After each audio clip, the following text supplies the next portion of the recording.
Ed eccoci qui, ritorniamo in diretta su Radio.0. In Friuli Venezia Giulia sono state presentate le proposte turistiche per il 2023, dopo il 2022 che è stato soprannominato come l'anno dei record con 9,4 milioni di presenze. Il nostro 2023 si preannuncia ad essere ancora più rilevante con una previsione di oltre 10 milioni di presenze sul territorio regionale. I dati sono più che chiari già anche per la prima parte dell'anno. Da gennaio a maggio 2023 rispetto allo stesso periodo del 2022 si registra già un 14,7% in più di presenze turistiche con oltre 2 milioni di presenze. Sono in aumento le presenze straniere, anche le presenze italiane. Restando sul 2023 comunque per questa prima parte dell'anno, la montagna è quella che ha registrato l'incremento maggiore con la Carnia, Piancavallo, le Dolomiti friulane, il Tarvisiano, ma anche le città continuano a calamitare il turismo. Udine, Trieste, Gorizia, Pordenone, con incrementi anche sulle cittadine gioielli d'arte e storia come Grado, Aquileia e Palmanove, località di costa di forte richiamo come Marano Lagunare e Lignano Sabbiadoro. Un bilancio molto positivo che lascia aperti comunque importanti margini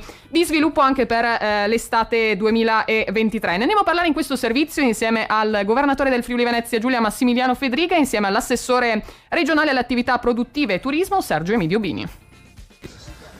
Continueremo a potenziare la promozione del nostro territorio con progetti specifici, con una visibilità nazionale e internazionale, e devo dire che i numeri in questi anni hanno premiato la nostra regione. Addirittura stiamo superando anno dopo anno il record dell'anno precedente. Anche i primi mesi di quest'anno, gennaio-maggio, vedono un incremento importantissimo di presenze e addirittura tra i turisti stranieri un aumento che supera il 20%. Abbiamo ampliato i pesi target, non soltanto Austria e Germania, che sono ovviamente i nostri bacini storici dal punto di vista turistico, ma penso per esempio anche all'aumento importante di arrivi e anche di presenze dagli Stati Uniti, da tutti i paesi dell'Est Europa, come Polonia, come l'Ungheria, come la Repubblica Ceca, dalla Gran Bretagna. Insomma, dei risultati importanti che però non sono un punto d'arrivo, ma sono un passaggio, mi auguro, verso obiettivi ancora più importanti.